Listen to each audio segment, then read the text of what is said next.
selamat datang di webinar PT Mega Capital Sekuritas bersama dengan saya Yolanda. Oke, dalam bulan inklusi keuangan 2020 ini, Mega Capital Sekuritas berpartisipasi nih dalam program literasi dan inklusi keuangan serta mendukung pelaksanaan program pemulihan ekonomi nasional yang digagas pemerintah untuk mempercepat pemulihan ekonomi nasional akibat pandemi COVID-19. Nah, di webinar sebelumnya kita udah bahas nih belajar saham bagi pemula. Untuk menyambung tema kita hari ini, kita mau membahas topik tentang manajemen risiko. Tapi sebelumnya kita akan tanya-tanya dulu sedikit nih dengan financial planner dari Mega Capital Sekuritas. Perkenalkan Ibu Iren Kui, Certified Financial Planner. Mau nanya nih, Ibu Ren, bagaimana sih manajemen risiko menurut konsep financial planning? Ya, makasih ya Yola pertanyaannya. Kalau dalam konsep financial planning, manajemen risiko sangat penting. Tanpa manajemen risiko yang baik, kita bisa kesulitan, bahkan gagal dalam mencapai tujuan yang kita inginkan. Ini sama seperti kita lakukan perjalanan jauh dengan mobil.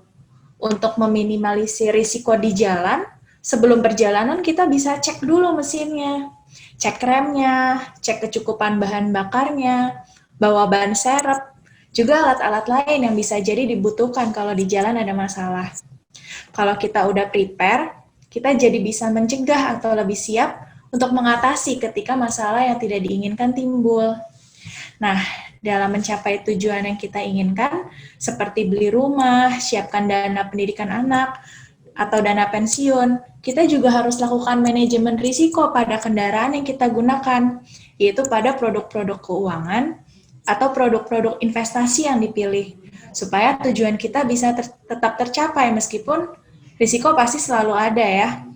Misalnya dalam investasi saham, ada risiko yang mau nggak mau harus dihadapi, seperti risiko pasar, inflasi, suku bunga, likuiditas, dan juga yang lainnya. Tapi ini bukan berarti investasi saham nggak ada cuannya. Justru kalau kita tahu cara manajemennya, risiko-risiko itu bisa diminimalisir dan profitnya juga bisa dimaksimalkan. Itu konsep manajemen risiko dalam financial planning. Baik, berarti resiko itu selalu ada ya Ibu Iren, tapi kita bisa diminimalisir. Terima kasih Ibu Iren untuk informasinya. Nah, pas banget nih topik berikutnya mengenai manajemen risiko, gimana cara memaksimalkan keuntungan dan meminimalisir risiko. Kalau begitu, langsung saja nih, saya perkenalkan Bapak Fajar Heru selaku Investment Advisor PT Mega Capital Sekuritas. Bapak Fajar, waktu dan tempat kami persilahkan. Kita akan bicara mengenai mengapa sih investasi, mengapa kita harus membuat investasi dari sekarang, gitu loh. Nah, investasi itu tidak sama tabungan. Bedanya kalau tabungan itu dulu kalau saya masih belia, saya masih sebutnya muda kali ya, sekarang udah tua. Jadi gini, kalau tabungan itu ketika saya disuruh ingin membeli sesuatu, saya disuruh nabung sama ibu saya. Nabung dulu baru bisa beli. Nah, masalahnya kalau tabungan itu return-nya nggak gede, return-nya kecil banget gitu loh. Apalagi cuman taruh di bunga tabungan. Jadi return-nya itu cuma berkisaran angka inflasi. Misalnya angka inflasi sekarang 1, sekian, 1,5. Mungkin 1,3 ya sekarang ya. Kan berarti bunga tabungan mungkin 0, kali bunga tabungan. Sekarang bunga deposito pun kecil gitu loh. Terus tabungan itu nggak bisa mengembangkan kekayaan. Maksudnya kita akan tergerus dengan inflasi biasanya. Nah, sifatnya kalau tabungan jangka pendek dan relatif resikonya kecil. Beda sama investasi. Kalau investasi, dia memberikan return yang lebih besar dibanding inflasi. Dan dia bisa meningkatkan kekayaan. Yang jadi masalah, investasi harus dilihat jangka panjang, nggak bisa jangka pendek. Gitu. Nah, dalam investasi pasti ada resiko. Kenapa? Itu selalu beriringan.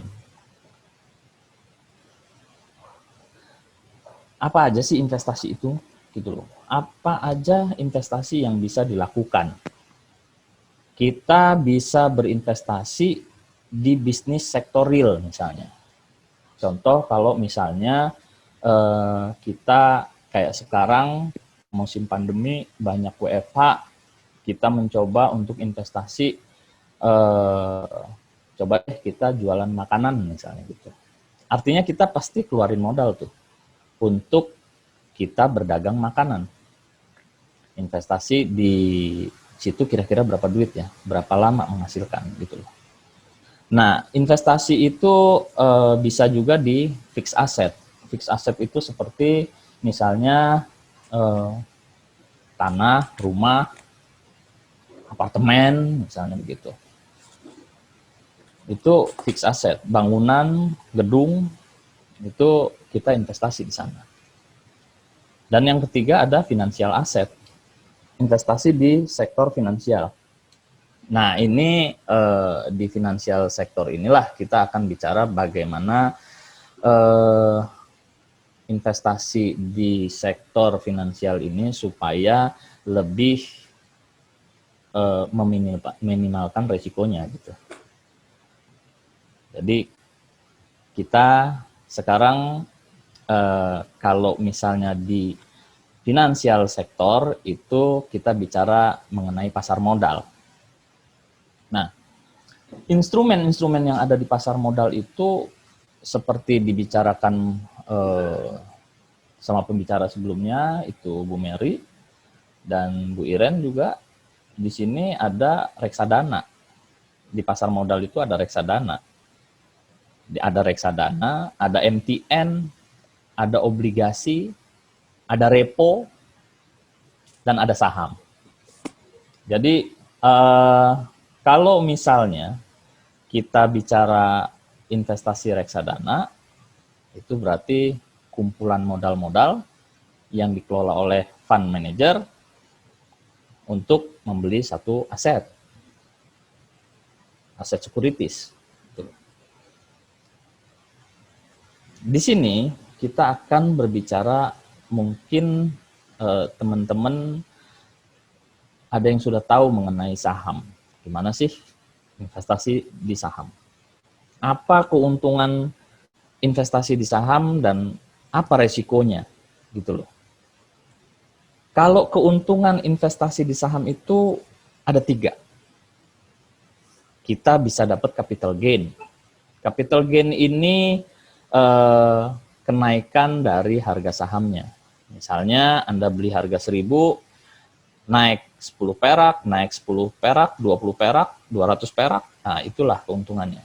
Jadi kalau misalnya Anda dapat Rp200 keuntungannya, ya berarti Anda dapat gain 20% dari modal Anda. Gitu. Investasi saham juga dapat dividen.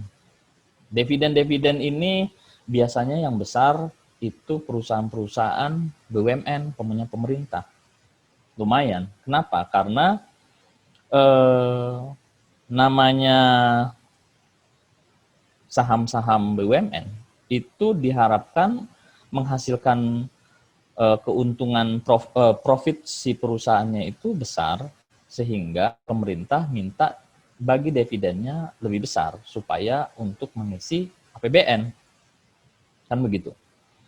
Artinya gini, kalau kita membeli tahun 2019 itu saham PTBA menghasilkan keuntungan yang cukup besar. Sehingga dia membagikan dividennya cukup besar. Yang jadi masalah harganya turun. Nah, ketika harganya turun, itu ternyata yield terhadap dividennya itu cukup besar, bisa dapat sampai 7%. Nah, itu kan satu keuntungan juga di saham. Yang ketiga, saham itu liquid.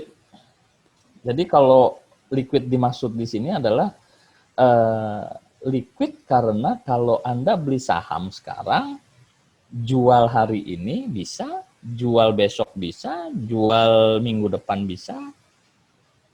Jadi disebutnya liquid. Kayak air aja gitu. Beli hari ini, jual langsung. Bisa trading, bisa investing. Nah, yang jadi masalah, kalau di saham pasti ada resiko. Gitu loh. Resikonya apa? Kalau tadi kita bicara dia dapat capital gain, resikonya juga dia bisa capital loss. Artinya apa? Saham bisa turun. Kalau turun ya Anda bisa rugi gitu loh. Kalau rugi ya nanti beli lagi kan gitu. Nah, ada juga saham yang tidak mendapat dividen. Kalau tadi Anda dapat dividen, bicaranya kita sekarang gimana kalau sahamnya itu tidak dapat dividen? Karena kenapa? Karena perusahaannya mungkin rugi. Atau sesuai kesepakatan dari RUPS, perusahaan nggak mau bagi dividen dulu. Buat apa? Buat pengembangan perusahaan misalnya. Artinya kita beli saham tersebut, ya kita nggak dapat dividennya gitu loh. Saham juga punya resiko bisa disuspend. Kalau disuspend berarti saat kita membeli saham ini, terus kita sahamnya disuspend, berarti kita nggak bisa jual tuh. Nah kalau nggak bisa jual artinya duitnya kita bingung nih. Ini saham kapan dibuka ya? Syukur-syukur kalau dibukanya cepet. Ya kan? Kenapa saham disuspend? Banyak macam. Misalnya dia kena UMA. UMA itu unusually market activity. Jadi dia tidak sesuai dengan aturannya bursa. Aturan bursa itu pengennya market itu teratur, wajar dan efisien. Nah, jadi maksudnya ya jual belinya kalau misalnya sesuai supply dan demand ya market itu naiknya ya biasa aja gitu. Dia akan naik tapi nggak akan naik kayak roller coaster gitu loh, atau turun pun begitu. Nah, saham itu juga punya resiko delisting misalnya. Delisting ini juga terjadi kalau misalnya perusahaan tidak kasih laporan keuangan. 2 tahun berturut-turut aja saham itu bisa di delisting. Atau perusahaan ini sudah tidak mampu lagi secara operasional dia melanjutkan kegiatan usahanya.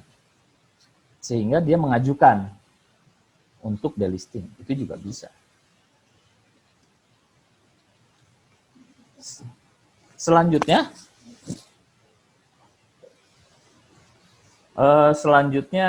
terjebak dalam saham yang tidak liquid. Jadi kalau terjebak di saham yang tidak liquid, tadi kita bicara likuiditas yang dimaksud dengan keuntungan tadi di dalam saham, investasi saham, ini resiko yang saham yang tidak liquid. Maksudnya gimana saham yang tidak liquid? Saham yang tidak liquid itu kalau misalnya sahamnya bid offer-nya sedikit.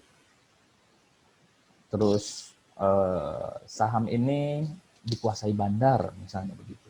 Atau saham-saham gorengan, biasanya dia akan liquid dalam waktu tertentu, di saat lain dia nggak liquid.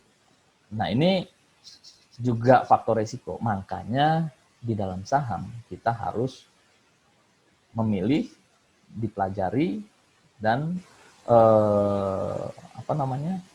dievaluasi gitu. Nah, ini saya mau kasih tahu sedikit mengenai kenapa disebut high risk, high return. Ada investasi itu disebutnya high risk, high return. Di dalam securities market line ini Anda bisa lihat bahwa resiko yang paling kecil sampai resiko yang paling tinggi. Anda bisa lihat di situ bahwa SBI, itu sertifikat Bank Indonesia, itu resikonya paling kecil. Tapi ingat ya, namanya investasi selalu ada resiko. Even kecil, ada dia. Deposito, obligasi pemerintah, dan obligasi pemerintah, itu resikonya kecil. Tapi punya resiko, bukan nggak ada resiko, ada resikonya. Kenapa? Karena pemerintah itu juga bisa gagal bayar dia. Contoh misalnya Yunani default, Argentina default. Dia nggak bisa bayar hutang pemerintahnya. Gitu. Nah ini juga punya resiko berarti kan. Selanjutnya ada obligasi bukan pemerintah. Nah obligasi bukan pemerintah ini kayak punya swasta. BUMN itu saya nggak tahu apakah dia masuk dalam obligasi pemerintah atau obligasi yang corporate disebutnya gitu loh. Nah, kayak misalnya obligasi pegadaian. Pegadaian itu kira-kira bisa bangkrut nggak ya? Bisa sih. Cuman kecil kemungkinannya. Kenapa? Karena Anda bisa bayangkan kalau misalnya obligasi pegadaian dia perlu dana misalnya 1 triliun untuk dia bisa memenuhi orang-orang yang ingin gadai. Kalau Anda ke pegadaian mungkin kalau kita mau pinjam uang itu kan kita biasanya jangka waktunya pendek. Pegadaian menentukan bunga biasanya. Bunganya berapa? Oh, sebulan 2% atau 3%. Kita hitung kecil aja kalau misalnya bunga pegadaian itu 2%. Artinya, pegadaian akan dapat pendapatan 24%. 24%, kalau dia mengeluarkan obligasi pegadaian itu besarannya cuma 9%, artinya dia dapat 24%, dikurangin cost-nya 9%, dia dapat untungnya berapa persen? 13%, 15% gitu. Nah, artinya kalau pegang obligasi pegadaian itu pasti bagus gitu loh. Pasti akan dibayar. Nah, naik sedikit ke resiko itu ada saham preference. Kemarin udah dikasih tahu tuh sama Bu Mary bahwa ada saham preference. Ada orang yang beli saham preference ini hanya untuk supaya dia dapat dividennya, gitu loh. Dia pasti akan dapat dividen duluan. Dia pasti dapat dividen duluan dibanding dengan megang saham biasa. Nah, setelah saham preference, reksadana adalah resiko selanjutnya. Kenapa reksadana kok lebih tinggi ya daripada saham preference? Karena reksadana masih dibagi 4 lagi. Ada reksadana pasar uang, ada reksadana campuran, ada reksadana fixed income, ada reksadana yang saham. Jadi cuman kalau kita misalnya uangnya ngepas aja, atau misalnya kita nggak mau langsung beli saham atau beli obligasi, ya kita bisa dengan modal sedikit kita bisa beli aja reksadana. Masuklah kita ke aset manajemen, beli reksadananya, sudah kita serahkan kepada ahlinya. Siapa? Manajer investasi. Naik lagi dari situ, kita baru namanya ketemu saham. Nah, saham ini Anda memilih sendiri sahamnya, apa jenisnya, buka akun sendiri, gitu. Naik lagi, justru ada properti. Kenapa properti kok malah lebih tinggi daripada saham ya? Kan gitu loh. Karena di properti itu ketika Anda membeli hari ini propertinya, nggak bisa jual besoknya gitu loh. Ini mungkin ada sih kejadian yang mungkin probabilitasnya 1:1.000.000 atau 1:100 atau 1:1000 mungkin. Begitu Anda beli, mungkin ada orang yang mau beli, sini gue tambahin deh 100 juta, gue beli tanah lu, balik. Bisa juga gitu loh. Tapi kan itu jarang banget. Anda baru beli tanah nih, sebidang tanah 100 meter misalnya. Anda beli nih, nilainya berapa? Oh 500 juta misalnya gitu.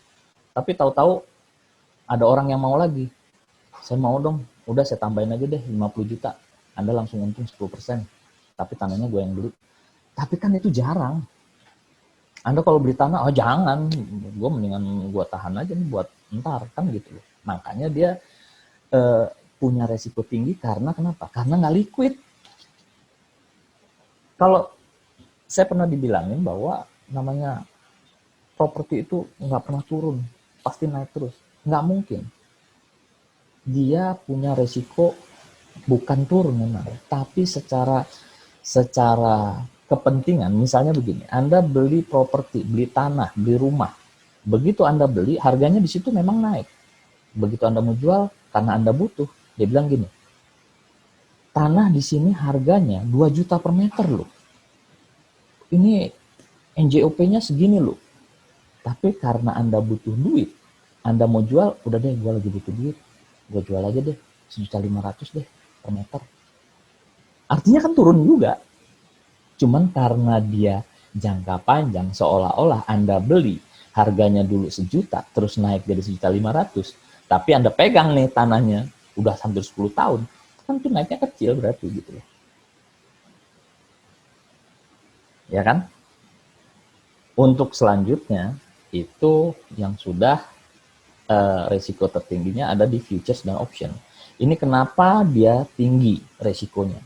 Karena Anda tidak pegang barangnya, Anda tidak punya wujudnya, Anda hanya beli kontraknya gitu loh. Yang itu harus Anda tutup begitu Anda beli sekarang untuk kontrak 1 bulan. 1 bulan jatuh tempo, Anda harus tutup, apakah itu Anda untung atau rugi, Anda harus tutup tuh kontraknya. Sehingga apa? Resikonya tinggi banget gitu loh. Jadi inilah securities market line. Anda bisa lihat bahwa resiko itu selalu berbanding lurus dengan returnnya, ya kan? Makanya ada namanya high risk, high return. Nah, gimana caranya supaya kita mempunyai kita bilang gimana kalau kita rubah nih jadi low risk, high return. Orang semua mau pasti. Tapi untuk sampai ke sana, untuk low risk, high return, nah ini kan kita harus butuh satu pengetahuan gitu loh. Ini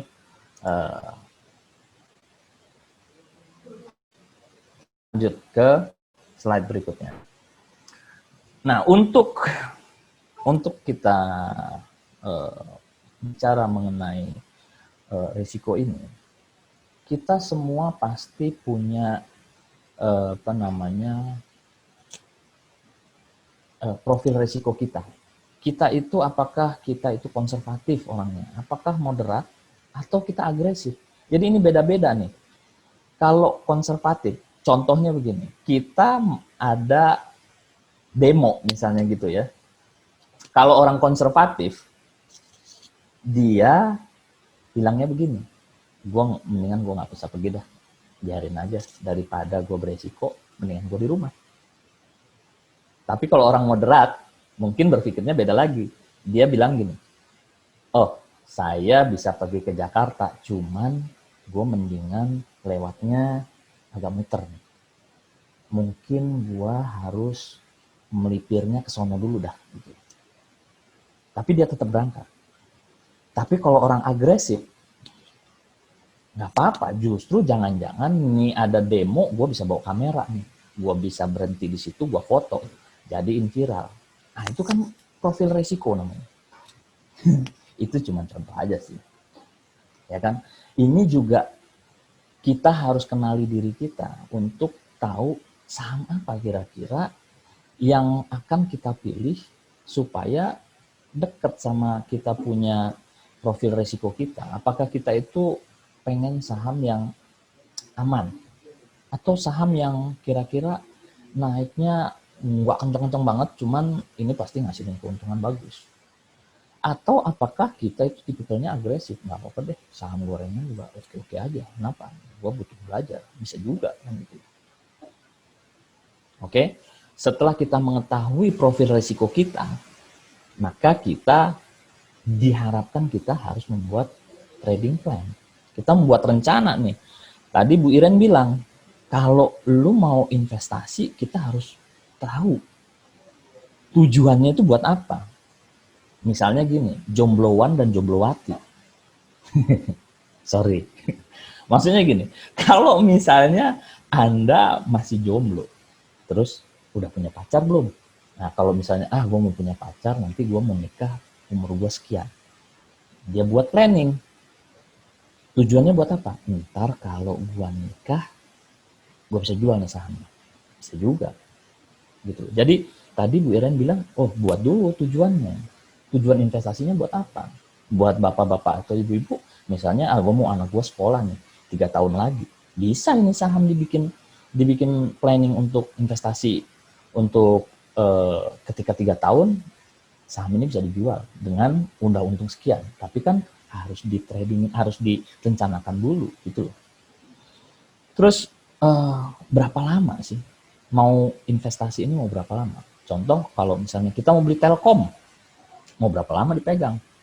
3 tahun, 2 tahun, setahun, sebulan, seminggu, sehari, 2 hari, bisa jadi. Tapi ketika kita tahu berapa lama ini saya mau pegang saham ini, maka itu kita akan membuat planningnya, rencananya itu jauh lebih baik gitu. Ya kan? Targetnya mau di berapa? Telkom misalnya beli harga tadi 2.800 sekian. Pokoknya Telkom gue mau keluar kalau 3.500 ya. Bisa juga. Gitu loh. Artinya kita udah tentuin dulu targetnya.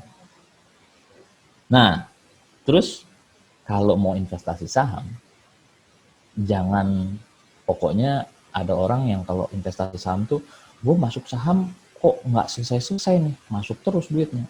Nah, jangan begitu. Jadi kita harus tahu dulu, ini pokoknya saya cuman mau investasi saham 10 juta, 100 juta, 1 miliar. Udah, cukup di situ dulu. Jadi jangan nanti ada duit, wah saham lagi bawah, masuk lagi. Nah, ini tidak terplanning namanya gitu. Jadi kalau masuknya cuma semiliar, ya udah semiliar aja. 100 juta aja. Kita investasikan di sana dan kita tahu, ini pergerakan jumlah 100 juta jadi berapa gitu. Ya kan? Nah, kalau di sini pastikan Anda investor atau trader. Jadi ini juga masih bisa kita jadikan satu. Kita jadi investor dan trader. Gimana caranya? Ya sudah, yang saham investasi yang mana, yang untuk trading yang mana. Kita belah dulu. Ya kan? Duitnya bisa dibelah-belah. Belah maksudnya contohnya begini.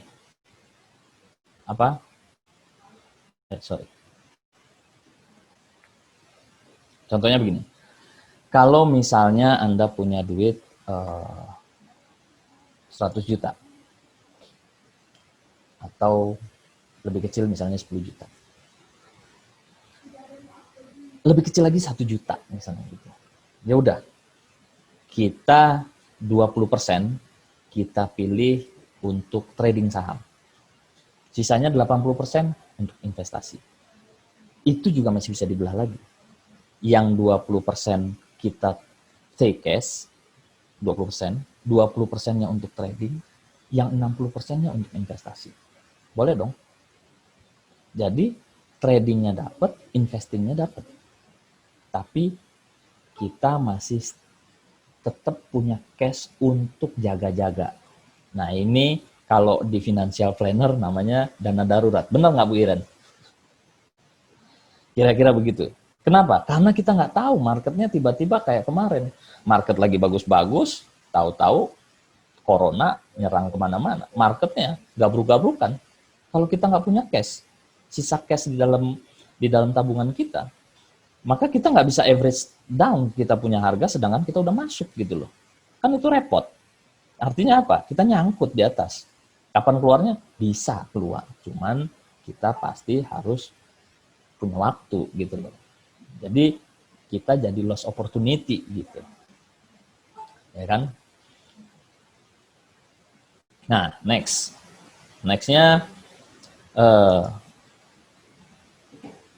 Inilah faktor-faktor penggerak harga di market. Jadi kalau mau beli saham itu ada faktor fundamental. Mungkin minggu depan ya kita bicara mengenai fundamental dan kita bicara mengenai technical. Nah, fundamental ini sangat penting sekali untuk milih saham. Kenapa? Karena kita dengan mengetahui laporan keuangannya, dengan mengetahui produksinya, dengan mengetahui siapa yang jadi direksinya, sering baca laporan keuangannya, itu membuat kita jauh lebih tenang megang sahamnya gitu loh, ya kan?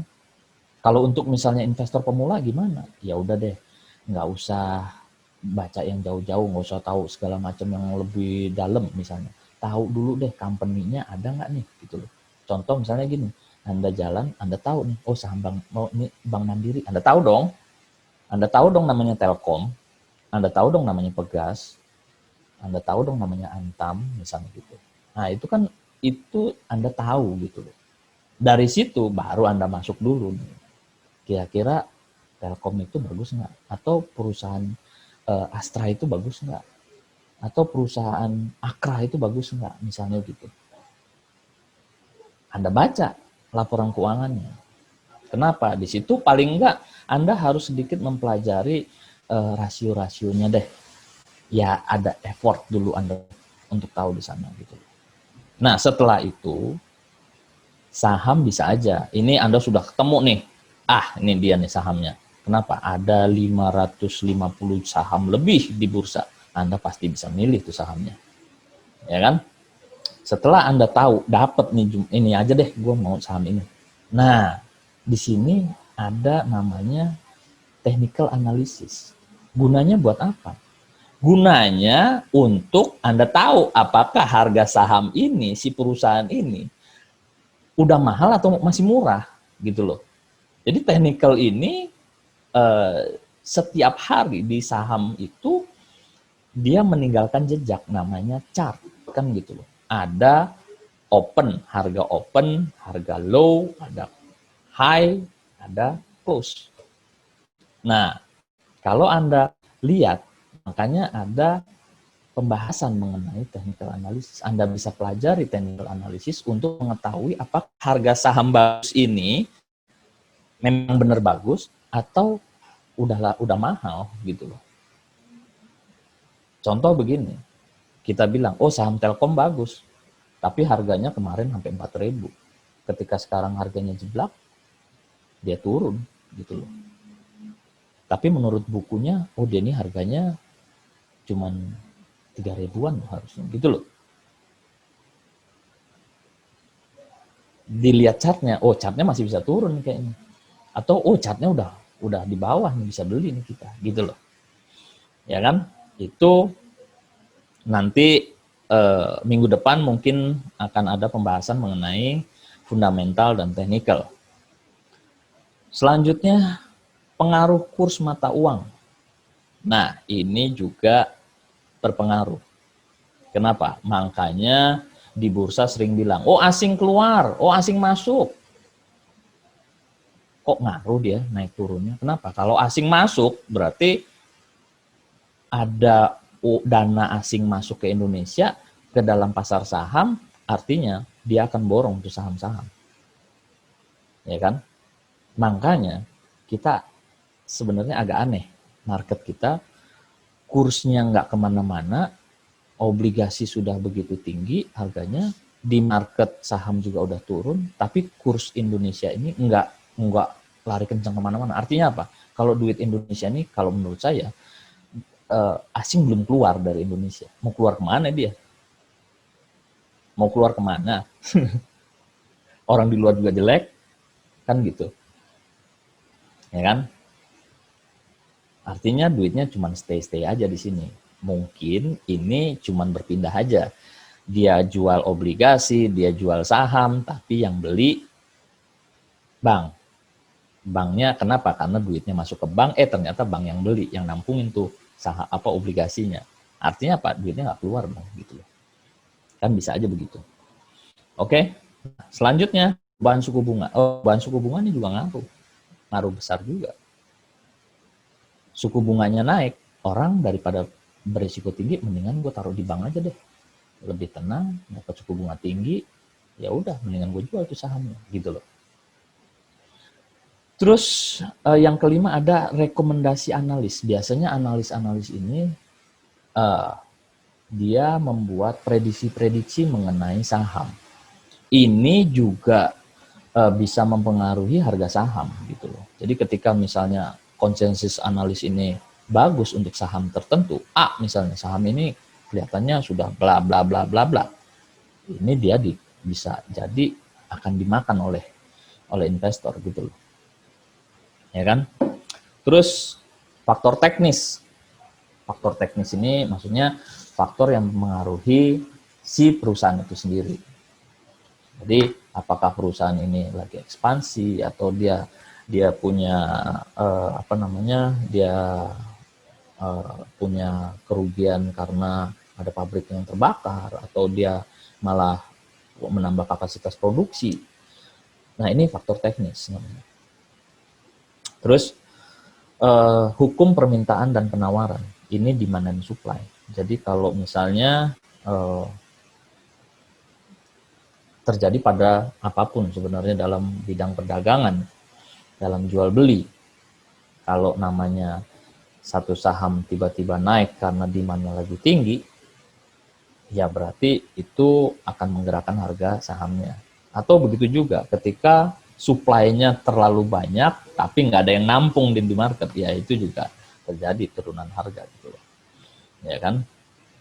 Yang kedelapan ini manuver para investor. Investor lagi takutan. Contoh kayak misalnya lagi COVID, udah deh pokoknya gua mau jual dulu deh. Yang penting cash nih pegangnya. Nah, ini market mau apapun dia jeblak harganya gitu loh. Ya kan? Yang kesembilan ini ada intervensi pemerintah. Jadi pernah terjadi, mungkin ini juga sudah terjadi di pasar Indonesia sekarang. Waktu itu tahun 2008, marketnya crash gara-gara subprime mortgage. Pemerintah ngambil posisi dalam artian begini. Si perusahaan-perusahaan BUMN disuruh buyback sahamnya. Ini juga mengakibatkan pergerakan harga gitu. Faktor eksternal ini macam-macam. Misalnya Presiden Trump mau ada pemilu. Nah, ini kira-kira akan berpengaruh nggak nih kalau Presiden Trumpnya diganti? Atau justru kalau nggak diganti misalnya, dia akan berpengaruh nggak terhadap perekonomian secara global misalnya gitu? Atau terhadap Indonesia? Atau terhadap si perusahaan itu sendiri? Gitu loh. Jadi, teman tadi seperti kita katakan di atas, bahwa bisa nggak kita mengkombinasikan antara analisis fundamental dan analisis teknikal. Jadi maksudnya kita memilih saham ini, kita sudah pelajari secara fundamental perusahaannya bagus dan lain-lain, tapi kita juga bisa trading di saham tersebut gitu loh. Jadi maksudnya kita bisa kombinasikan. Oh ya, oke, gua yang 60% ini gue mau simpen, yang 40% gue buat trading. Kan boleh dong. Kenapa? Karena harga saham bergerak terus, kan gitu loh. Ya kan? Artinya ketika kita sudah tahu secara fundamental perusahaan ini bagus, ya udah, apa-apa, gue akan transaksi di situ terus. Boleh, gitu loh. Oke? Nah, selanjutnya di slide ini, kita melihat di situ. Don't put all your eggs in one basket. Kenapa? Kenapa nggak boleh taruh telur di satu keranjang? Lah kalau telurnya jatuh, keranjangnya jatuh, nggak bisa bikin telur ceplok kita. Nggak bisa bikin telur dadar. Udah hancur semua telurnya, nggak bisa bikin kue. Ya kan? Tapi kalau telurnya ditaruh di mana-mana, ya mungkin kalau cuma pecah satu nggak apa-apa, gue masih bisa ngedadar. Ya kan? Nah, lakukan diversifikasi. Jadi jangan beli cuma satu saham. Tapi juga jangan beli saham kebanyakan. Jadi kalau mungkin investor pemula, ya kita batasin aja. 3 saham, 4 saham, atau 5 saham paling maksimal. Kenapa? Karena untuk memudahkan kita mengontrol saham ini naik turunnya. Kalau Anda beli saham tahu-tahu Anda belum punya pengalaman, Anda beli saham 10 biji, misalnya 10 jenis misalnya. Yang satu naik, yang satu turun, pusing loh. Ya kan? Belum lagi tadi ada kendala-kendala, misalnya ada faktor-faktor yang mempengaruhi harga saham, wah repot lagi. Jadi tapi kalau Anda memilih cuma 3 saham atau 4 saham, Anda bisa kontrol. Kenapa? Oh, saham ini Anda bisa pelajari lebih dalam, bisa mempelajari teknikalnya, oh bakalan begini, bakalan begitu. Jadi Anda bisa punya waktu banyak untuk memperhatikan saham yang Anda beli gitu loh. Ya kan? Nah, selanjutnya kita harus membuat money management. Tadi saya bilang ya di awal. Gimana cara money management ini? Contoh, misalnya Anda punya 100 juta. 20 jutanya on cash. Pegang dulu nih on cash. Berarti yang Anda taruh di situ 80 juta. 80 juta kalau beli saham semuanya diem, terus tahu-tahu ada yang gerak, ada yang apa segala macam, Anda pasti gatel. Maksudnya, kok saham gua boleh gue jual dong? Jadi nggak investing, jadi trading. Atau kebalik, misalnya Anda tadi mau trading, tahu-tahu nyangkut, jadi investing. Nah, untuk mengkombinasikan ini, Anda bisa melakukan begini. Yang tadi saya bilang di awal adalah 20% pegang dulu on cash-nya. Untuk apa? Untuk kita nanti kalau berjaga-jaga. Yang 20% lagi kita trading. Ini untuk kita melatih transaksi kita. Maksudnya untuk tahu kemampuan trading kita. Yang sisanya 60% Anda bisa pilih untuk investing. Anda pilih saham-saham yang kira-kira udah jatuh banget, di bawah banget, atau saham ini akan punya prospek bagus banget, Anda pilih. Ya kan? Terus Anda tentukan, misalnya saham A. Kalau misalnya mau beli di saham tersebut dari 100 juta tadi ya, Anda perlu, kan berarti kalau 60% Anda punya sekitar berapa tuh? 60 juta. 60 juta ini Anda belah mau jadi berapa saham untuk invest. Untuk invest. Jadi misalnya Anda 3 saham, 20, 20, 20. Untuk membeli 20 juta, untuk membeli satu saham 20 juta, Anda kalau masuk untuk investing, itu Anda perlu masuk mungkin 50% dulu, jadi 10 juta dulu, cepret. Masuk tuh di sana. Anda tidak tahu, saham ini bisa turun, bisa juga naik. Tapi kalau turun, Anda masih punya 5 juta, 10 juta berikutnya. Masuk lagi. Anda masih turun lagi, kita masih punya lagi 5 juta. Tapi kalau dia udah turun, masih turun lagi, kan kita masih punya cadangan lagi. Taman ini nanti. Gitu. Ya kan? Ini juga namanya money management. Jadi kita atur untuk masuk di saham itu. Sehingga Anda tahu bahwa saya itu cuma mau investasi 100 juta aja di saham. Nah, kadang-kadang kalau sudah ngelihat market, ada running trade, kita akan tergerak untuk jadi trading. Semuanya jadi trading. Kalau nyangkut, ya salam udah. Gitu loh. Ya kan?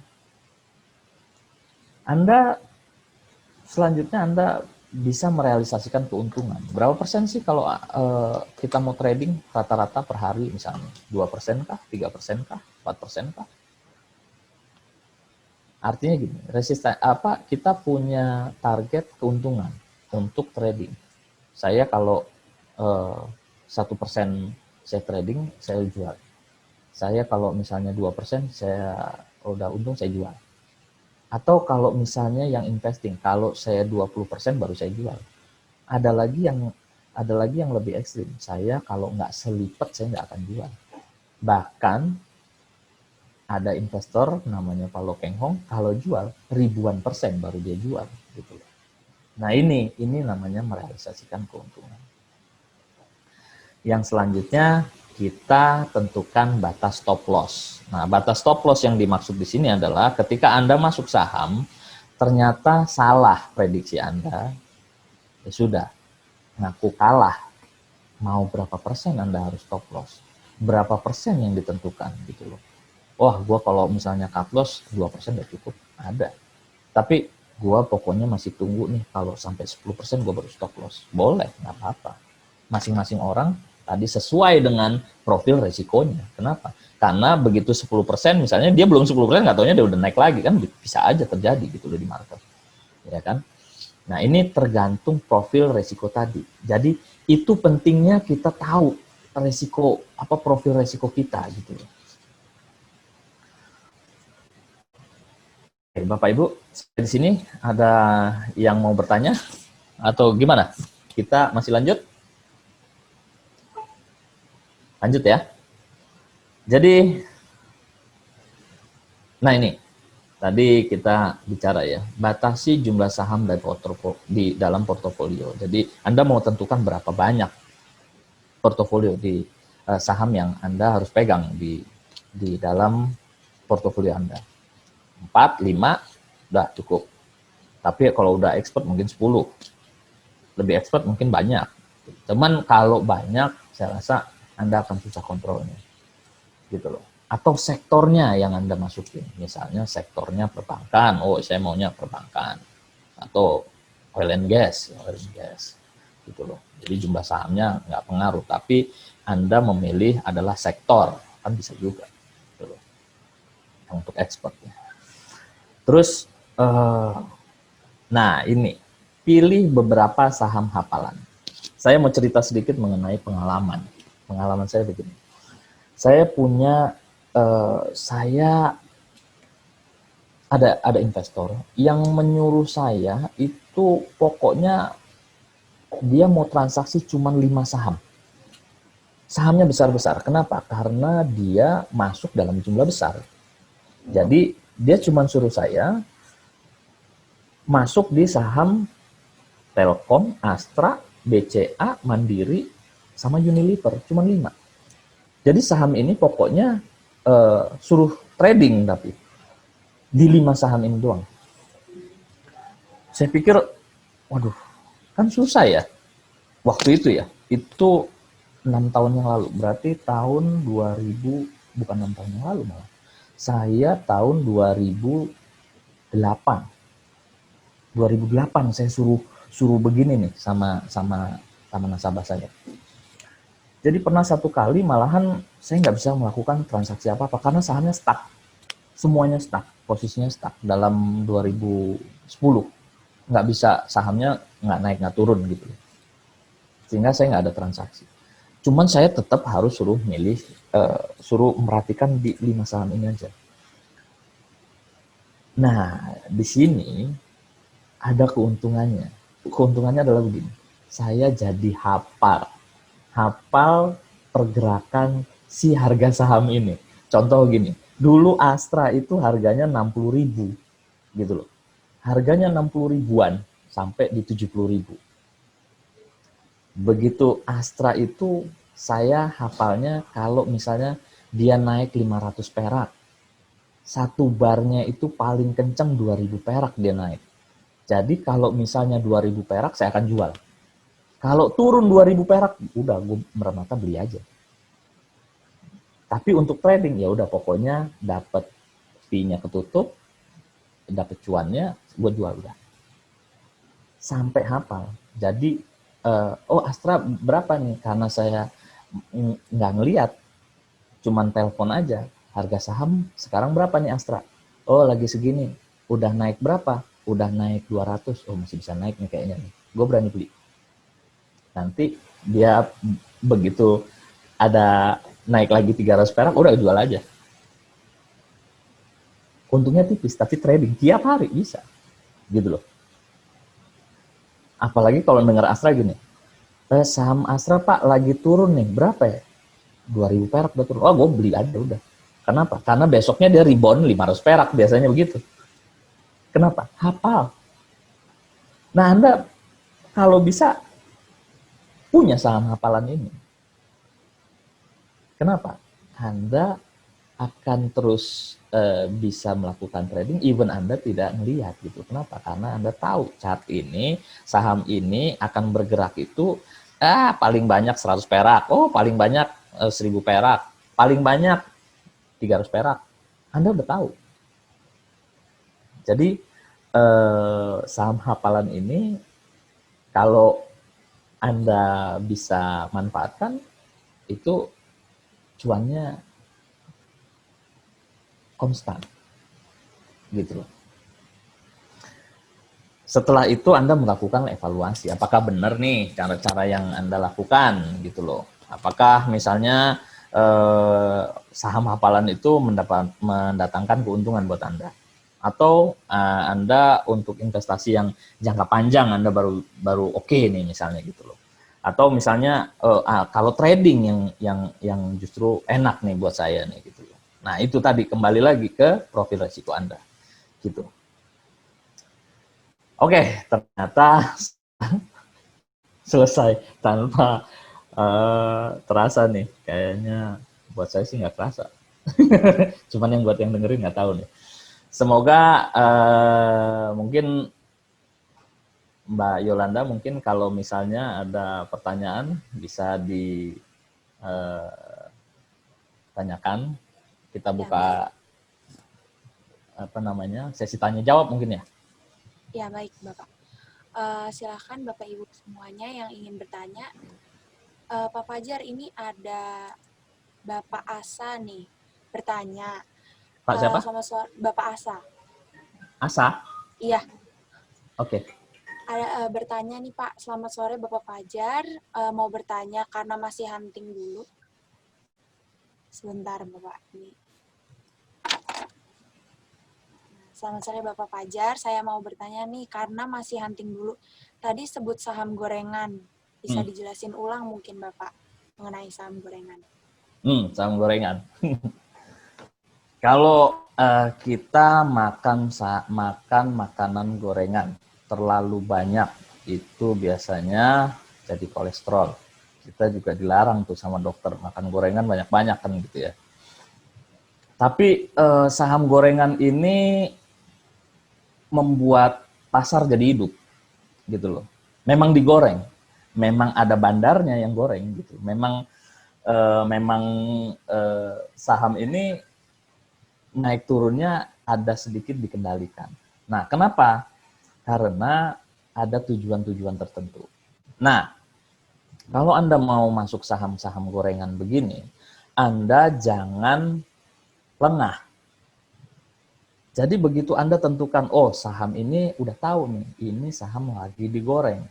Anda harus trading, jangan investing. Kenapa? Kalau Anda tinggalin ini saham, tahu-tahu ngelosor bisa nol. Bisa aja jadi delisting tadi, bisa disuspend karena UMA, bisa macem-macem, bisa dia perusahaannya jelek-jelek aja. Jadi namanya gorengan gimana? Namanya gorengan itu dia dibentuk harganya gitu loh. Dia dibentuk oleh bandar. Ada tektoknya. Kita tiba-tiba ngelihat saham ini bergerak. Tiba-tiba, kayaknya saham ini bakalan bagus nih, naik nih, apalah segala macam. Dari rumors, dari chartnya, dari apanya segala macam. Dari berita. Bisa jadi saham ini digoreng gitu loh. Nah, ketika dia digoreng, investor biasanya yang jadi sasaran adalah investor retail. Apalagi kalau kita baru masuk ke saham. Nah, makanya di awal tadi saya jelaskan kalau bisa kita masuk ke saham-saham yang kita tahu dulu nih. Kira-kira saham perusahaan-perusahaan yang mau beli ini kita tahu. Kalau kita nggak tahu, kita cari tahu. Gitu. Itulah gunanya kita pelajari itu saham. Kalau misalnya kita memang nggak apa-apa deh, maksudnya profil resiko kita terhadap saham gorengan ini kuat, misalnya nggak apa-apa. Artinya kita agresif. Oke, Anda masuk di saham itu, Tapi jangan Anda tinggalkan. Kenapa? Karena resikonya tinggi. Kenapa? Saham gorengan. Biasanya terjadi saham lapis ke-3, lapis ke-2. Ini bisa digoreng. Jadi itu Mbak Yolanda. Oke, baik Bapak. Bapak, ini ada pertanyaan lagi dari materi coba. Berapa persen masuk lot kita dari seluruh nilai yang aman agar bisa averaging kalau nilai berubah buruk atau agar tidak terbaca bandar yang dimainkan. Itu seperti apa ya, Bapak? Kalau gimana tadi? Berapa pertanyaannya ya, Pak? Berapa persen masuk ke berapa persen kita masuk lotnya? Ya, betul. Dari seluruh nilai. Nah, itu tadi ya. Saya kan tadi kita bicara di money management, misalnya kita bicara begitu ya. Jadi, contoh Anda punya duit 10 juta misalnya. Anda mau beli berapa saham jenisnya? Oh, saya mau beli 3 jenis saham. Berarti dari 10 juta Anda prepare dulu yang 3 juta untuk investing, kan gitu ya. 6 juta berarti ya. 6 juta untuk investing, yang 2 juta buat trading, yang 2 juta lagi untuk jaga-jaga. Nah, waktu Anda masuk pertama kali di satu saham yang Anda ingin beli 3 tadi, kan berarti dia punya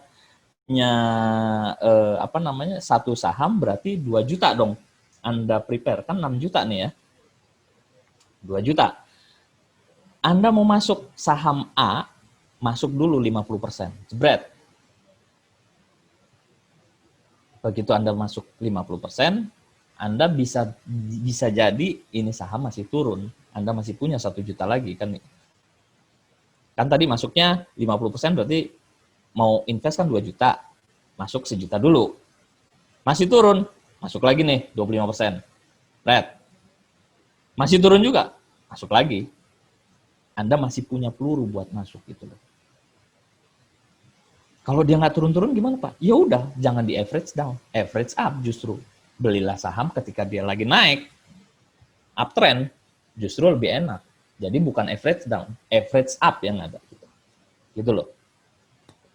Karena kalau average down, kita nggak tahu nih sahamnya jatuh mau sampai seberapa lama, seberapa dalam. Gitu loh. Tapi kalau masih jatuh lagi, toh kita masih punya 2 juta lagi yang kita prepare buat kita average di bawah. Nah, ini kalau konsepnya trading, investing. Kalau misalnya kita mau trading, ya udah, kita mau trading berapa lama? Oh, saya mau masuk saham ini 1 hari atau 2 hari. Gua punya modal, pokoknya untuk saham ini 2 juta. Karena kan kita mau tentuin dulu. Saham ini saya mau investasi 2 juta aja deh tradingnya nih. Ya udah, masuk. Tapi tetap planningnya adalah lu masuk aja dulu 50%. Pum, masuk. Artinya gini, kalau Anda salah ternyata saham ini turun dalam, Anda kan tadi tentukan stop loss-nya mau di berapa sih gitu loh. Jadi kalau misalnya salah, kita cuma salah yang 50%. Sisanya masih dapat. Tapi ada juga ketika sahamnya uptrend, Anda masuk 100%, misalnya 2 jutanya tadi, udah masuk aja satu set, cepat gitu loh. Cuman tentuin stop loss-nya tepat gitu loh.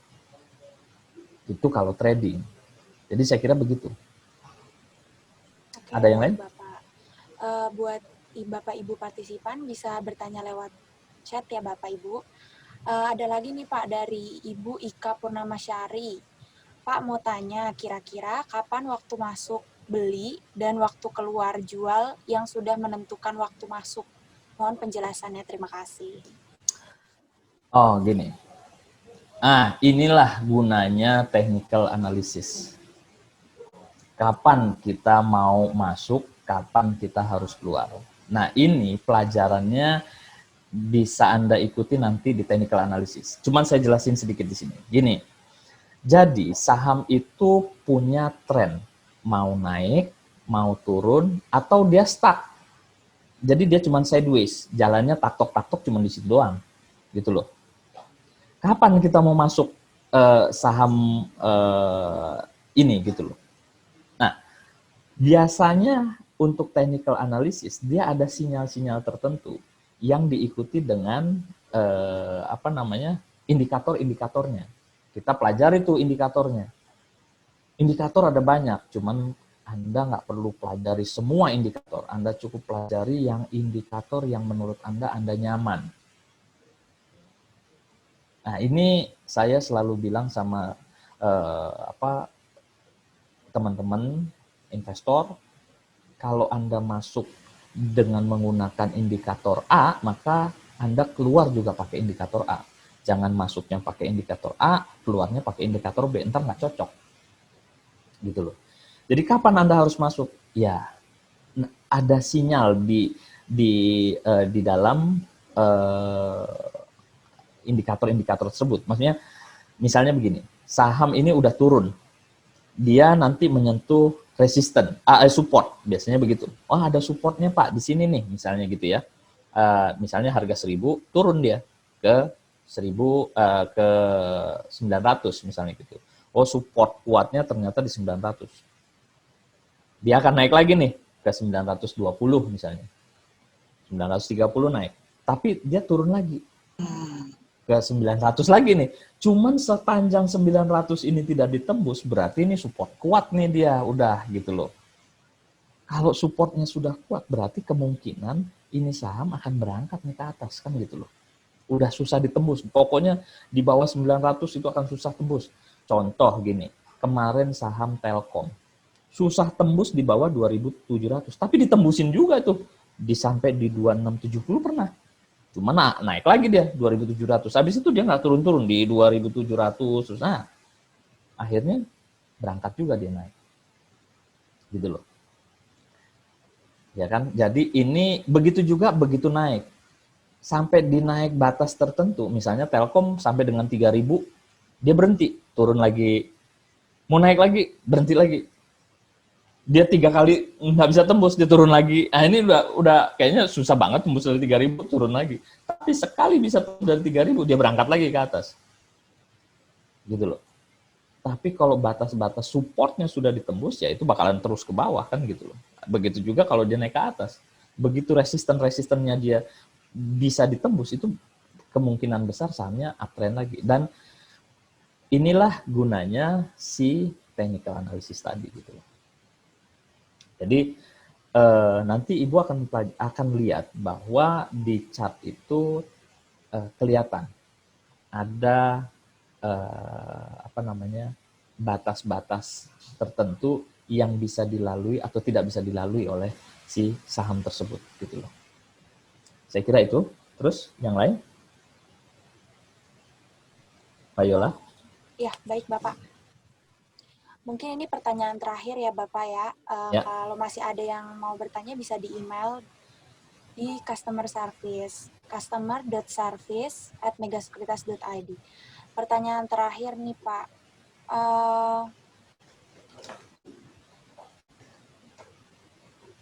Saya punya saham yang lama, belum bisa keluar. Bagaimana untuk restrukturisasi portofolio? Bisa dijawab? Sahamnya apa dulu? Sahamnya apa dulu? Belum dibahas di sini sama Pak, tapi kita skip dulu aja kali ya Pak. Satu lagi ya Pak. Gini. Ini saya mau jawabin gini. Banyak saham nyangkut ya. Jadi gini.